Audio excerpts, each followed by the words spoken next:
We've been successful because of the tariffs. It's given us a great power to negotiate with other countries that took advantage of us. That guy they should have a trial the following day. One thing I say, we have to have quick trials. Yeah. I call it quick trial because in China, they do have quick trials, you know? I want to jump into a few clips of Donald Trump on Fox and Friends trying desperately to justify his failed second administration. So if you can, take a second, leave us a like on the video, helps us out a ton, gives us a boost in the algorithm, and let's get right to the much needed fact checking. You know, there are a lot of problems. I like ballot boxes where they do mail-in voting all over the place, which is Jimmy Carter. They had a commission.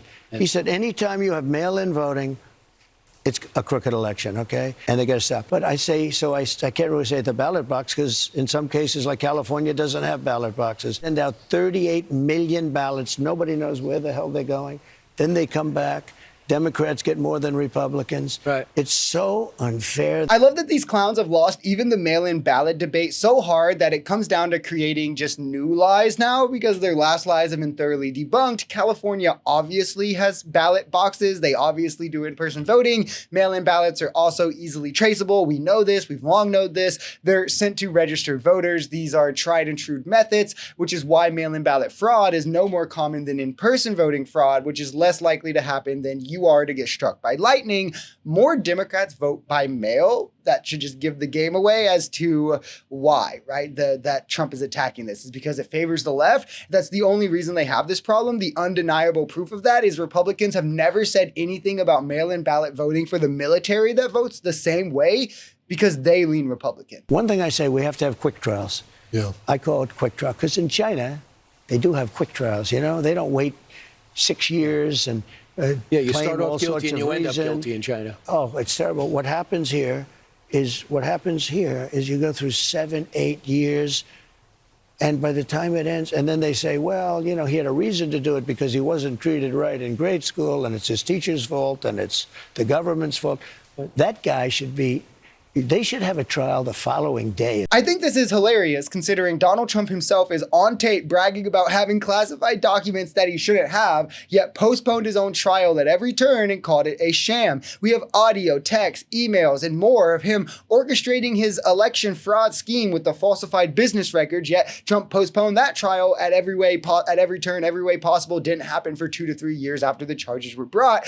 We have Trump on tape inciting January 6th, his minions on tape breaking into the Capitol, yet Trump never stood trial for that, postponed it at every turn, as did many Jan 6ers that he then went and pardoned. I mean, he literally here, what he means to say is, now that I'm in power and I'm targeting Democrats, we should be able to lock them up without due process.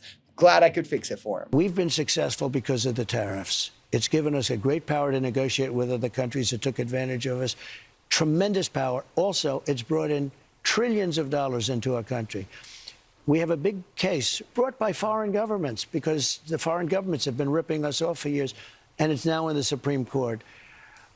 That case is really important to win because it's made us a rich country.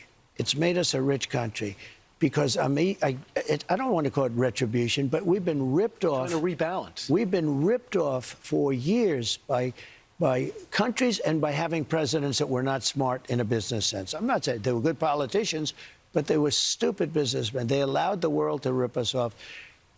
If we don't, that Supreme Court case is so important. And frankly, this economy, if we win the tariff case, which we should on the legal merits, but on common sense, we would have to give back trillions of dollars. I mean, this is obviously untrue. We wouldn't give any money back to other countries as we pay tariffs. I think America has learned, we've litigated this. Americans know how tariffs work now.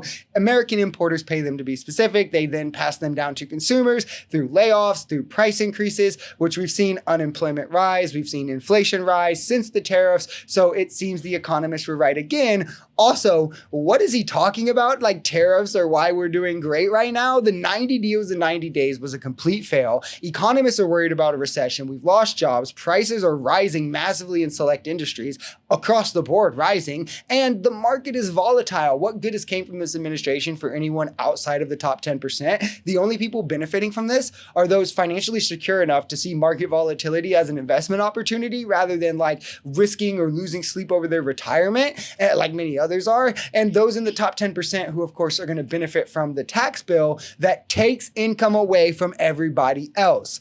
This is an administration by the wealthy for the wealthy, destroying our democracy and ruining the economy for everyday working people. Politics, this guy is really good at them. Not gonna lie. I mean, I'm hilarious. I don't know why. But just know I'm hilarious, guys.